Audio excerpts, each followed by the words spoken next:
Y intraday trading is a losing game for money traders. कई traders के लिए intraday trading एक losing game क्यों है? दन दन दन।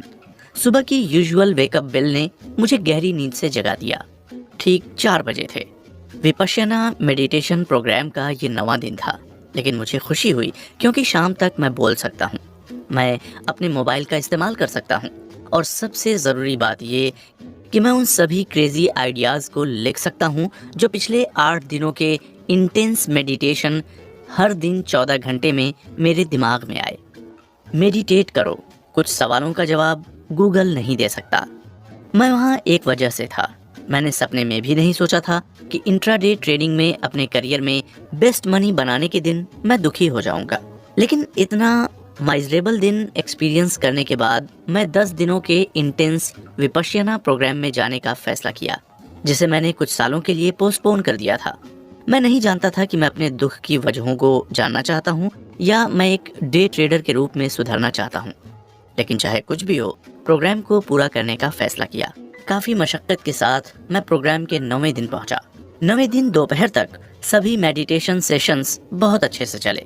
फिर मैंने मोबाइल और जरूरी सामान लेने के लिए लोगों को लाइन में खड़ा देखा। किसी तरह मुझे उन्हें वापस लेने की कोई इच्छा नहीं हुई। इसके अलावा मैं उस सुकून को छोड़ने के लिए तैयार नहीं था जो मैंने पिछले 8 दिनों में पाया था। शाम तक हमें एक दूसरे के साथ बात करने की इजाजत दी गई।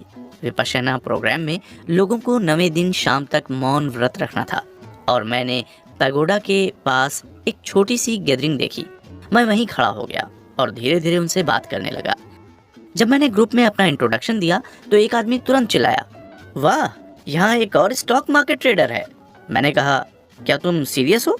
उसने कहा, हाँ, कुछ मिनट पहले मैंने उनसे बात की थी। वो गोरा है और उसने सफेद कुर्ता पहना हुआ है। मैंने जवाब दिया, ओके, मुझे चेक करने दो। मैं पूरे कैंपस में घूमता रहा, लेकिन मुझे सफेद कुर्ता पहने हुए गोरा आदमी कोई दिखा ही नहीं।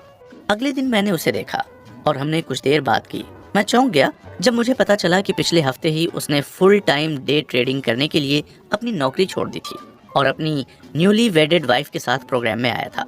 कुछ टाइम बाद हम फिर से प्रोग्राम की क्लियरिंग क्यू में मिले और उन्होंने अपनी पत्नी को मुझसे मिलवाया। दोनों जवान, प्यारे और हैप्पी कपल थे।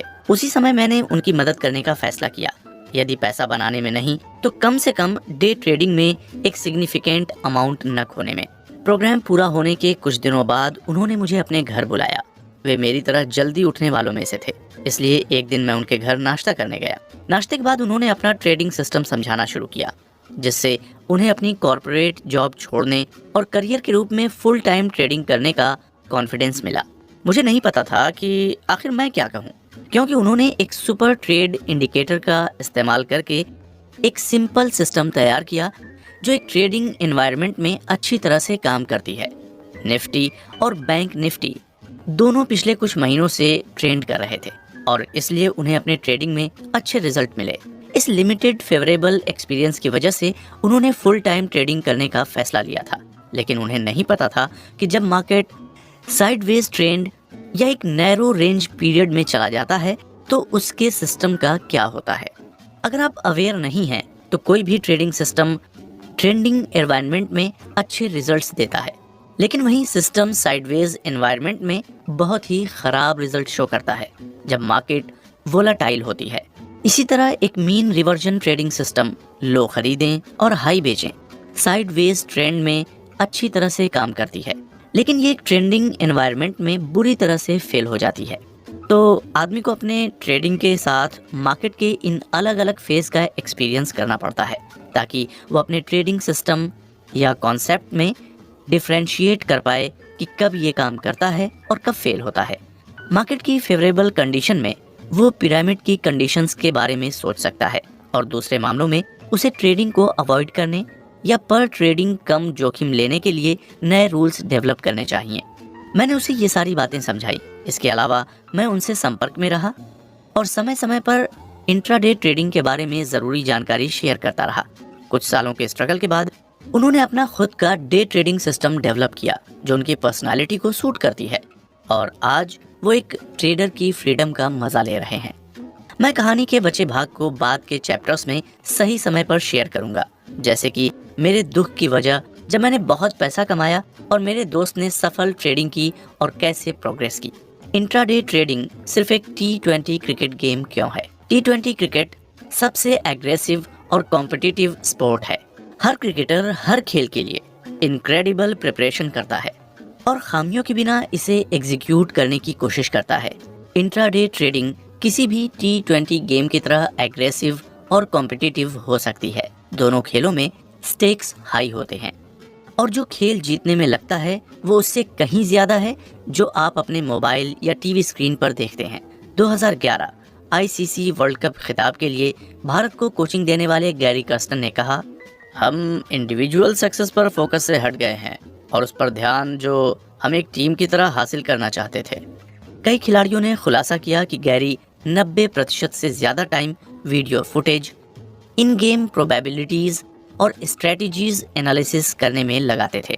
गैरी और MS दोनों खेल से एक दिन पहले स्ट्रेटजीज समझाते थे। जब खिलाड़ी फाइनली मैदान पर कदम रखते थे वे सिर्फ प्री डिजाइन की गई स्ट्रेटजीज को एग्जीक्यूट कर रहे थे। इसी तरह ट्रेडर्स को खेल शुरू होने से पहले अपनी इंट्राडे स्ट्रेटजीज प्लान करनी चाहिए। अगर आप एक लाइव मार्केट में डे ट्रेडिंग स्ट्रेटजी तैयार करने का सोच लेते हैं तो आप बड़े लेवल पर फेलियर के लिए खुद को सेट कर रहे हैं। क्रिकेट कोच और कप्तान एक दूसरे के साथ चर्चा करते हैं, वे एक प्लान बनाते हैं। अगर हम टॉस जीतते हैं तो हमें पहले बल्लेबाजी करनी चाहिए या पहले गेंदबाजी करनी चाहिए? क्या हमारा गोल पहले पावर प्ले में एग्रेसिवली स्कोर करना है या जितना पॉसिबल हो सके विकेट बरकरार रखना है और आखिरी के कुछ ओवरों में ज्यादा रन बनाना है? इंट्राडे ट्रेडर्स को इसी तरह की स्ट्रेटजीज के साथ अपना प्लान तैयार करना चाहिए। मैं एक ट्रेडिंग डे में कितने ट्रेड कर रहा हूँ, पर ट्रेड परसेंट रिस्क क्या है, किसी भी ट्रेड डे पर अधिकतम परसेंट रिस्क कितना होना चाहिए, इन नियमों को कब तोड़ें? डे ट्रेडर्स के लिए नंबर्स बहुत जरूरी हैं। एक डे ट्रेडर जानता है कि उसके ऑप्शंस बाइंग ट्रेडिंग सिस्टम में केवल 30% सफलता का रेशियो है, फिर उसके फेल होने का रेशियो 70% है और इस बात की बहुत ज्यादा प्रोबेबिलिटी है कि उसे लगातार कई असफल ट्रेड मिलेंगे। मान लें कि वो इमोशनली अपनी ट्रेडिंग कैपिटल का केवल 30% तक खोने में कंफर्टेबल है। बैक टेस्टिंग रिपोर्ट में कहा गया है कि उसने ऑप्शन बाइंग सिस्टम में पास्ट में 10 सक्सेसिव फेल्ड ट्रेड हुए। ऐसे में उसे हर ट्रेड पर 3% से ज्यादा रिस्क नहीं उठाना चाहिए।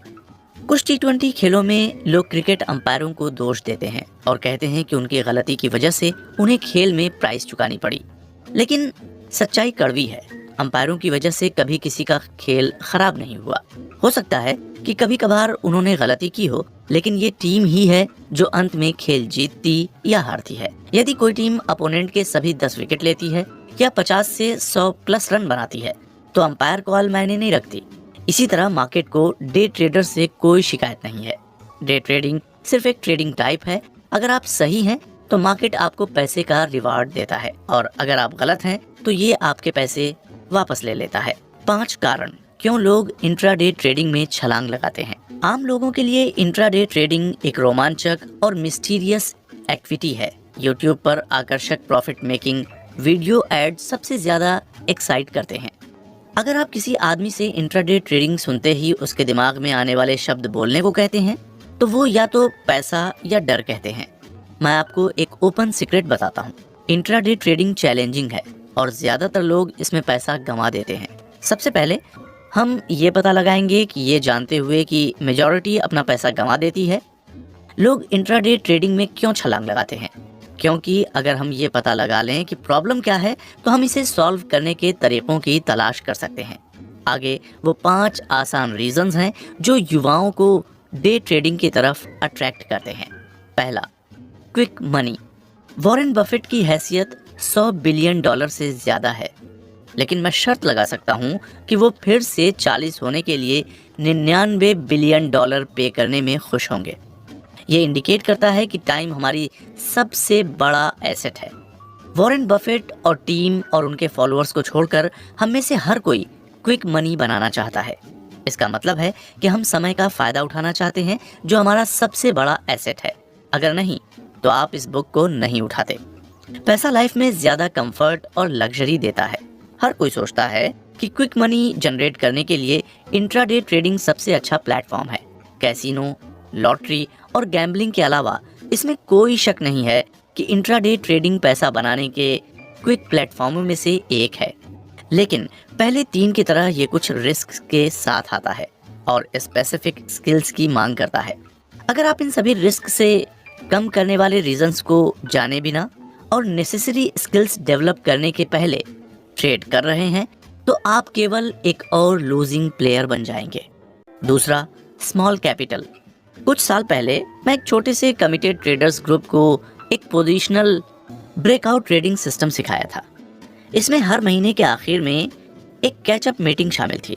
ऐसी ही एक मीटिंग में मैंने देखा कि ग्रुप के कई मेंबर इतने खुश नहीं थे। मैं वजह को गेस नहीं कर सका क्योंकि उनमें से ज्यादातर ने पिछले महीने लगभग 8-10 ट्रेड किए थे। इन सभी ट्रेडों में से 3-4 ट्रेड ब्रेक इवन थे। एक ट्रेड ने स्टॉप लॉस लिया था और बाकी ट्रेडों से छोटा छोटा फायदा हुआ था। इसलिए कुल मिलाकर उन्होंने उस महीने में लगभग 2 से 4% रिटर्न कमाया। ये परफॉर्मेंस भी तब आया जब निफ्टी गिरावट में था, लेकिन उनमें से ज्यादातर सेटिस्फाइड नहीं थे। जब मैं बात की तह तक गया तो मुझे इसकी वजह समझ में आई। मैंने उन्हें कहा था कि वे 1 लाख रुपए की छोटी पूंजी लगभग $1300 से शुरुआत करें। तो उस पूंजी का यूज करके उन्होंने 2000 से 4000 रुपए यानी 25 से $50 बनाए। उनमें से ज्यादातर केवल ये देख रहे थे कि उन्होंने कितना पैसा कमाया, यानी 2000 रुपए से 4000 रुपए। वे सोच रहे थे कि इस छोटी सी अमाउंट से बिल्स पे करना मुश्किल होगा, लेकिन उन्होंने इस बात को नजरअंदाज किया कि उन्होंने अपनी कैपिटल पर 2 से 4% रिटर्न मार्केट की एडवर्स कंडीशन में पाया। और अगर वे उसी प्रोसेस को जारी रखते हैं तो वे हर साल 24 से 48% बनाते, कंपाउंडिंग को इग्नोर करने के बाद, जो कि ज्यादातर ट्रेडर्स के लिए रिमार्केबल रिटर्न है। जब मैंने ये समझाया तो उनकी डिसअपॉइंटमेंट अपने आप दूर हो गई। उम्मीद से ज्यादा एक्सपेक्टेशन रिटेल ट्रेडर्स के साथ सबसे सिग्निफिकेंट इश्यू में से एक है। बहुत से ट्रेडर्स स्मॉल कैपिटल से शुरू करते हैं और कैपिटल पर ROI यानी रिटर्न ऑन इन्वेस्टमेंट के नजरिए से रिटर्न नहीं देखते हैं। वो पहले दिन से ही वो अपनी छोटी पूंजी के बावजूद इतना मनी पैदा करना चाहते हैं कि वे अपने बिलों का भुगतान कर सकें। अगर कोई ट्रेडर इस फैक्ट को समझता है और अपनी विनिंग सिस्टम के साथ लगातार बने रहने के लिए सही एक्शन लेता है तो वो इंट्राडे ट्रेडिंग गेम में बना रहेगा और आखिरकार पैसा कमाएगा। तीसरा, कोई ओवरनाइट रिस्क नहीं। कुछ ट्रेडर आधी रात को अचानक ऐसे जाग जाते हैं मानो उन्होंने कोई भयानक सपना देखा हो, लेकिन वे SGX निफ्टी या डो जोन्स के लेवल को देखने के लिए जागते हैं। उनमें से ज्यादातर पोजिशनल ट्रेडर्स हैं और वे मार्केट में एक ओपन पोजीशन में हैं। ऐसे में उनके मन में एंग्जाइटी भर जाती है और उनके अचानक उठने की वजह बनती है। सौभाग्य से इंट्राडे ट्रेडर्स इससे नहीं गुजरते जब तक कि वे अपनी पोजीशन नहीं रखते, क्योंकि हम मार्केट बंद होने से पहले अपनी सभी पोजीशन को बंद कर देते हैं। ज्यादातर देशों में इस कम रिस्क की वजह से डे ट्रेडर्स को एक्स्ट्रा मार्जिन बेनिफिट्स भी मिलता है। चौथा, नॉलेज की कमी। ज्यादातर ट्रेडर्स के लिए ये एक सरप्राइजिंग रीजन हो सकता है, लेकिन ये एक सच्चाई है। मुझे इसका एहसास तब हुआ जब कई ट्रेडर्स ने एक्सेप्ट किया कि उन्हें लगता था कि ट्रेडिंग का मतलब केवल इंट्राडे ट्रेडिंग है। ऐसा इसलिए है क्योंकि जब एक बिगिनर जो बाजार के बारे में कुछ नहीं जानता एक ट्रेडिंग खाता खोलता है और ऑर्डर पंच करना शुरू करता है तो ज्यादातर ब्रोकर अपने डिफॉल्ट ऑर्डर टाइप के रूप में MIS यानी मार्जिन इंट्राडे स्क्वायर ऑफ को पॉपुलेट करते हैं। इसलिए EOD यानी एंड ऑफ द डे द्वारा पोजीशन ऑटोमेटिकली चुकता हो जाएगी। इसलिए वे मानते हैं कि ट्रेडिंग का मतलब केवल इंट्राडे ट्रेडिंग है। अगर आप एक बिगिनर हैं तो मैं सजेस्ट करूंगा कि सभी तरह के ट्रेडिंग को एक्सप्लोर करें। Scalping, day trading, positional trading और इन्वेस्टमेंट। एक बार जब आप समझ जाते हैं कि वे कैसे काम करते हैं तो कोई भी ट्रेडिंग टाइप चुनें जो आपके माइंडसेट को कॉम्प्लीमेंट करता है और आपके लिए मैनेज करना आसान हो। पांचवा, पेशेंस की कमी। जहां तक मुझे याद है मैं एक इम्पेशेंट पर्सनालिटी रहा हूं, लेकिन मार्केट ने बहुत कुछ सिखाया और एक बेस्ट क्वालिटी जो उसने दी है वो है पेशेंस। लोग सोचते हैं कि इंट्राडे ट्रेडिंग सीखने के लिए 2-3 साल बहुत लंबा टाइम है, लेकिन वे 30 से 40 साल नौकरी में बिता देंगे और पूरी लाइफ गरीबी में काट देंगे। वे एक ही झटके में ट्रेडिंग सीखना चाहते हैं और सभी ट्रेडिंग ट्रिक्स सीखने के लिए पेशेंस नहीं रखते हैं। वे मानते हैं कि डे ट्रेडिंग में कम स्किल्स की ज़रूरत होती है और ट्रेडों को मैनेज करने के लिए केवल कुछ मिनटों की ज़रूरत होती है। लेकिन अगर किसी आदमी के पास प्रॉपर पेशेंस नहीं है तो वो यहाँ सरवाइव नहीं कर सकता है। इससे कोई फर्क नहीं पड़ता कि आपके पास कितना जुनून या एनर्जी है। यदि आपके पास पेशेंस नहीं है तो आप जल्द ही डे ट्रेडिंग में हार जाएंगे। हमेशा याद रखें, रोम एक दिन में नहीं बनाया गया था, बल्कि रोम हर दिन बनाया गया था। लोग असल में डे ट्रेडिंग नहीं कर रहे हैं, वे सिर्फ गैम्बलिंग कर रहे हैं। एक दिन मुझे एक अधेड़ उम्र के आदमी का फोन आया। उसने अपना परिचय दिया और जानना चाहा कि क्या इंट्राडे ट्रेडिंग में पैसा कमाना पॉसिबल है। मैंने उसे बताया कि ये उस इंसान पर डिपेंड करता है, मार्केट के लिए उसकी इच्छा और इस पर कि वो अपने ट्रेडिंग को कैसे एग्जीक्यूट करता है। इसके अलावा मैंने ये भी समझाना शुरू किया कि कैसे मनी मैनेजमेंट और ट्रेडिंग साइकोलॉजी डे ट्रेडिंग में ज़रूरी रोल निभाते हैं। लेकिन 2 मिनट के अंदर उन्होंने अचानक मेरा एक्सप्लेनेशन बंद कर दिया और कहा, मैं इंट्राडे ट्रेडिंग जानता हूँ और मैं इसे 20 साल से कर रहा हूँ। उनके अचानक रूड रिस्पॉन्स ने 3 चीज़ों की ओर इशारा किया। पहला, वो सोचता है कि अगर कोई शख्स एक MIS ऑर्डर यूज़ करके एक ट्रेडिंग दिन के अंदर शेयर बेचना और ख़रीदना जानता है, वो शख्स इंट्राडे ट्रेडिंग जानता है। वो इंट्राडे ट्रेडिंग की उसकी लिमिटेड डेफिनेशन है। दूसरा, उसके पास पेशेंस की कमी है और वो मनी मैनेजमेंट और ट्रेडिंग साइकोलॉजी के लिए एक क्लोज्ड माइंडसेट रखता है। जब तक वो इस माइंडसेट को नहीं बदलता, मुझे डाउट है कि वो इंट्राडे ट्रेडिंग में पैसा बना पाएगा। तीसरा, इन 20 सालों से वो इंट्राडे ट्रेडिंग नहीं कर रहा था। वो अपने दिमाग के थॉट प्रोसेस के बेस पर हर दिन रैंडमली कुछ दांव लगा रहा था। गैम्बलिंग, ऑनलाइन गेम और डे ट्रेडिंग अक्सर एक ही तरह से समझे जाते हैं, इसलिए कई लोग मानते हैं कि वे सभी सेम हैं। ट्रेडिंग की दुनिया में एक फेमस कहावत है, drawing a circle and waiting for a cow to enter is gambling. एक सर्कल खींचना और गाय का उसके अंदर से गुजरने का वेट करना गैम्बलिंग है। गाय को ढूंढना और उसके चारों ओर एक सर्कल बनाना ट्रेडिंग है। मुझे नहीं पता कि ये स्टेटमेंट किसने दिया है, लेकिन ये गैम्बलिंग और ट्रेडिंग का फर्क एकदम सही तरीके से बताता है।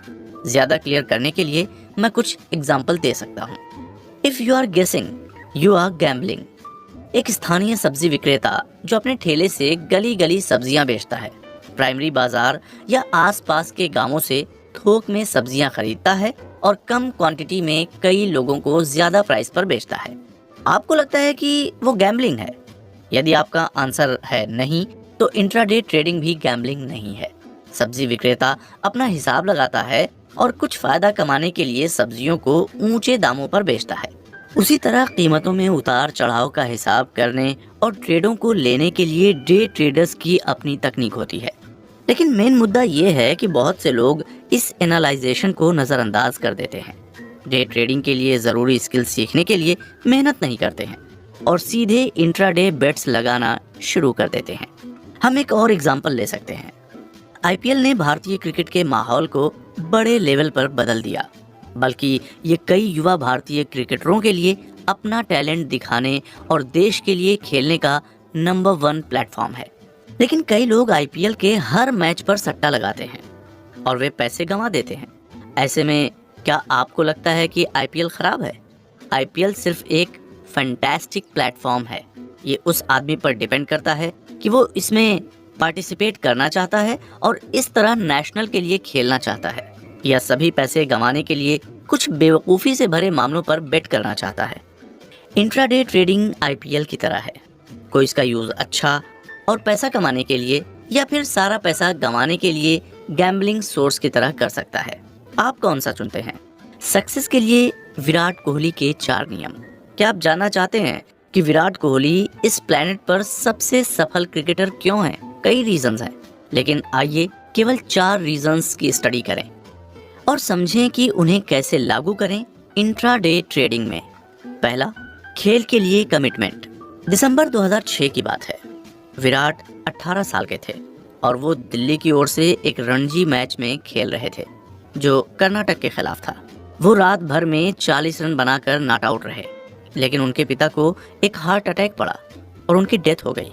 सभी को उम्मीद थी कि विराट चले जाएंगे, लेकिन सभी के लिए ताज्जुब की बात रही कि वो बल्लेबाजी करने के लिए लौटे, जबरदस्त तरीके से 90 रन बनाए और मैच बचा लिया।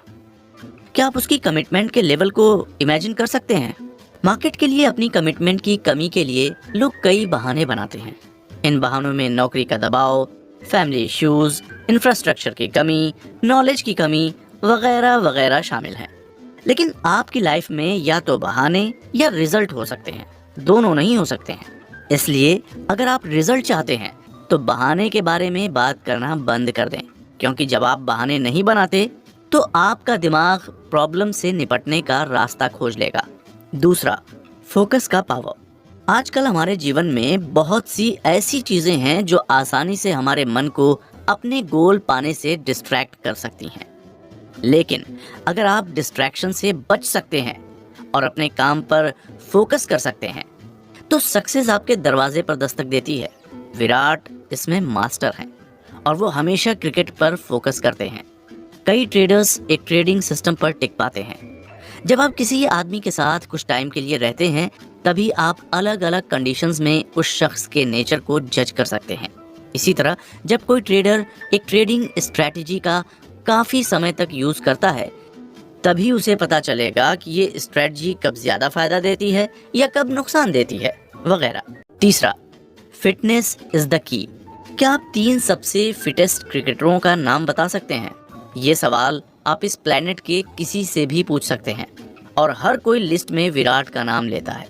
ये शो करता है कि वो टॉप 3 सबसे फिट क्रिकेटरों में से एक हैं और ये उसी सभी मैच खेलने और हर खेल में कंट्रीब्यूट करने में मदद करता है।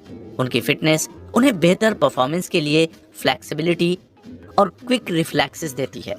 ट्रेडर्स भी अच्छे फिजिकल और मेंटल हेल्थ को बनाए रखने का एम रख सकते हैं। बाजार में उतार चढ़ाव, नुकसान और मुनाफा, थकान और मेंटल स्ट्रेस को बढ़ा सकते हैं। इसलिए प्राणायाम और मेडिटेशन के साथ साथ सही खान पान, योग या कोई भी फिजिकल वर्क करके अच्छा स्वास्थ्य बनाए रखना जरूरी है। 4, खेल में बने रहना। ये एक गुण विराट को टॉप क्रिकेटरों की यूनिक लीग में रखता है। बॉलर फ्रेंडली कंडीशंस में या जब कंडीशन शॉट हिट करने के लिए ठीक नहीं होती है, विराट हर गेंद पर स्ट्राइक रोटेट करते हैं। वो अपनी शानदार दौड़ से डॉट बॉल को 1 रन से 2 रन में बदल देते हैं। इससे गेंदबाजों और फील्डरों पर भारी प्रेशर पड़ता है। उसी टाइम से वो बड़े शॉट खेलना शुरू कर देते हैं। हर इंट्राडे ट्रेडर सेम तकनीक यूज कर सकता है। जब मार्केट की कंडीशन फेवरेबल नहीं होती है तो हमें अपनी कैपिटल को बचाने की कोशिश करनी चाहिए और हर ट्रेडिंग पर छोटे रिटर्न का गोल रखना चाहिए। जब हम नॉर्मल कंडीशन में वापस आ जाते हैं तो हम ज्यादा या थोड़ा और रिस्क उठाकर ज्यादा पैसा बनाने के अपने प्लान्स पर काम कर सकते हैं। प्लीज आगे कहे गए स्टेटमेंट्स को ध्यान से सुनें और मुझे बताएं कि कौन सा गैम्बलिंग है और कौन सा एनालिसिस है। स्टेटमेंट 1, विराट कोहली न्यूनतम 20 रन बनाएंगे। शर्त 1:2 के लिए है। इसका मतलब है कि अगर वो 20 प्लस रन बनाते हैं तो आप 2000 रुपए जीतेंगे और अगर वो 20 रन नहीं बना पाते हैं तो आप 1000 रुपए खो देंगे। ये मानते हुए कि आप 1000 रुपए का बेट लगाते हैं। स्टेटमेंट 2, ईशांत शर्मा कम से कम 20 रन बनाएंगे। शर्त 1:5 के लिए है। इसका मतलब है कि अगर वो 20 से ज्यादा रन बनाता है तो आप 5000 रुपए जीतेंगे और अगर वो 20 रन बनाने में विफल रहता है तो आप 1000 रुपए खो देंगे। ये मानते हुए कि आप 1000 रुपए की शर्त लगाते हैं। क्रिकेट की थोड़ी बहुत नॉलेज रखने वाला कोई भी शख्स स्टेटमेंट 1 को एनालिसिस के रूप में और स्टेटमेंट 2 को गैम्बलिंग बताएगा, क्योंकि टेस्ट, वनडे, T20 और IPL में विराट कोहली का बल्लेबाजी एवरेज क्रमशः 92, 59, 53 और 38 है इस किताब को लिखते समय तक। इसलिए अगर आप 1:2 रिस्क रिवॉर्ड के साथ 20 प्लस रन के लिए शर्त लगाते हैं तो सक्सेसफुल होने के चांसेस ज्यादा हैं। लेकिन ईशांत शर्मा का बल्लेबाजी एवरेज टेस्ट, वनडे, T20 और IPL में क्रमशः 8.2, 4.8, 8 और 9.2 है इस किताब को लिखने के समय तक। उन्होंने सिर्फ एक बार टेस्ट में 50 रन बनाए हैं। इसलिए अगर आप 20 प्लस रन के लिए दांव लगाते हैं तो पैसे गंवाने के चांसेस ज्यादा हैं। हालांकि 1:5 रिस्क रिवॉर्ड है। सक्सेसफुल इंट्राडे ट्रेडिंग एक ठोस ट्रेडिंग पैटर्न ट्रेडिंग में विराट कोहली खोजने और इसे कंप्लीट रिस्क मैनेजमेंट के साथ एग्जीक्यूट करने के बारे में है। यहाँ तक कि विराट कोहली भी कभी कभी शून्य पर आउट हो जाते हैं, लेकिन अगर आपका बेट टोटल कैपिटल के 2% से कम है तो आप हमेशा विजेता बनकर उभरेंगे। इसी तरह अगर आप किसी भी इंट्राडे ट्रेड पर कुल नुकसान को 2% से नीचे रेस्ट्रिक्ट करते हैं और एक ठोस इंट्राडे सेटअप रखते हैं और अगर आप इसे कॉन्स्टेंटली एग्जीक्यूट करते हैं तो आपको इंट्राडे ट्रेडिंग में पैसा बनाने से कोई नहीं रोक सकता है। डे ट्रेडिंग में भारी सक्सेस हासिल करने के लिए 4 पिलर्स। कोई भी वेंचर जो अपना काम शुरू करने से पहले तैयारी के फेज को शामिल नहीं करता है वो अक्सर फेल हो जाता है। एक पायलट को हवाई जहाज उड़ाने से पहले तैयारी करनी होती है। एक एक्टर को भी कैमरे के सामने एक्टिंग करने से पहले कुछ रिहर्सल पार्टिसिपेट करना पड़ता है। अनफॉर्चुनेटली कई लोग वीकेंड में डे ट्रेनिंग में एक कोर्स में भाग लेते हैं। वे मंडे की सुबह हाई एनर्जी के साथ उठते हैं, एक कप कॉफी लेते हैं और ट्रेडिंग करना शुरू करते हैं। वे ऐसे ट्रेडिंग करते हैं जैसे मार्केट उसी दिन खत्म हो जाएगा। इसमें कोई शक नहीं है कि ट्रेडिंग वर्कशॉप्स हेल्पफुल इंफॉर्मेशन देती हैं, लेकिन एक दिन में सब कुछ टेस्ट करने और सीरियस बेट्स लगाने की कोशिश करना बेवकूफ़ी है। लगातार पैसा कमाना एक इंट्राडे ट्रेडर का अल्टीमेट गोल होता है, लेकिन इसे पाने के लिए अपने ट्रेडिंग में 4 प्रिंसिपल्स को शामिल करना होगा। इनमें से हर प्रिंसिपल समान रूप से जरूरी है और इंट्राडे ट्रेडिंग में भारी सक्सेस के लिए ठोस पिलर्स की तरह काम करता है। 4 pillars for massive success in intraday trading. 1. Technical system. Winning trader बनने की प्रोबेबिलिटी तभी बढ़ती है जब आप एक लूजिंग ट्रेडर की तरह बिहेव करना बंद करते हैं। ये लूजिंग ट्रेड आमतौर पर क्या करते हैं? वे ब्रोकर के साथ एक ट्रेडिंग खाता खोलते हैं। वे अपने दोस्तों, ब्रोकर या सोशल मीडिया के स्टॉक के बारे में कुछ खबर सुनते हैं और वे कुछ शेयर खरीदते हैं। वे शुरुआती ट्रेडों में कुछ पैसे कमा सकते हैं, लेकिन ज़्यादातर ट्रेड घाटे देते हैं। लेकिन ये सही ट्रेडिंग अप्रोच नहीं है। सबसे पहले आपको एक अच्छी इंट्राडे स्ट्रेटजी ढूंढनी होगी जो आपके माइंडसेट के हिसाब से हो। 3 फैक्टर किसी भी इंट्राडे ट्रेडिंग सिस्टम को अंतिम रूप देने में ज़रूरी रोल निभाते हैं। 1. Direction of price. 2. Magnitude of price. 3. Best entry point. एक टेक्निकल ट्रेडिंग सिस्टम को entry, exit, stop loss, trailing stop loss, पर ट्रेड कितना % जोखिम, पर डे कितने ट्रेड आदि के सभी रूल्स को डिफाइन करना चाहिए। आगे के चैप्टर में मैं पूरे नियमों के साथ 10 प्रॉफिटेबल इंट्राडे ट्रेडिंग सिस्टम और बैक टेस्टिंग रिजल्ट्स को एक्सप्लेन करूंगा। 2. Money management. यहाँ तक कि एक खराब ट्रेडिंग सिस्टम भी अच्छे मनी मैनेजमेंट के साथ पैसा कमा सकती है। Jack D Schwager. Money management trade में पोजीशन साइज को बढ़ाने या घटाने का एक प्रोसेस है जिससे रिस्क को कंट्रोल किया जाता है ताकि मैक्सिमम रिटर्न पाया जा सके। ये डे ट्रेडर्स के लिए महत्वपूर्ण है क्योंकि ये ट्रेडिंग में एक स्ट्रिक्ट तरीका बताता है जिसे फॉलो करना चाहिए। एक इंटेलिजेंट डे ट्रेडर का गोल ठीक ठाक पैसा कमाते हुए मैक्सिमम ड्रॉ डाउन छोटा रखना होना चाहिए। मैं चैप्टर 6 में मनी मैनेजमेंट के बारे में और जानकारी दूंगा। 3. Trading psychology. हर शख्स की ह्यूमन साइड एवरेज इन्वेस्टर या सट्टेबाज का सबसे बड़ा दुश्मन है। Jesse Livermore. इंट्राडे ट्रेडिंग से शुरू करने वाला हर शख्स 4 शक्तिशाली इमोशंस से गुजरता है: लालच, भय, पछतावा और आशा। शुरुआत में एक ट्रेडर को इन इमोशंस के कॉन्सिक्वेंसेस के बारे में नहीं पता होता है क्योंकि उसके पास एक्सपीरियंस की कमी होती है। वो technical analysis, money management rules सीखता है, लेकिन फिर भी प्लान के मुताबिक अपने ट्रेडों को एग्जीक्यूट करने में स्ट्रगल करता है। मैं चैप्टर 7 में डिटेल से ट्रेड साइकोलॉजी में इम्प्रूवमेंट के स्टेप्स पर चर्चा करूंगा। 4. एग्जीक्यूशन। प्लान के अनुसार ट्रेडों का एग्जीक्यूशन ट्रेड की अल्टीमेट गोल है।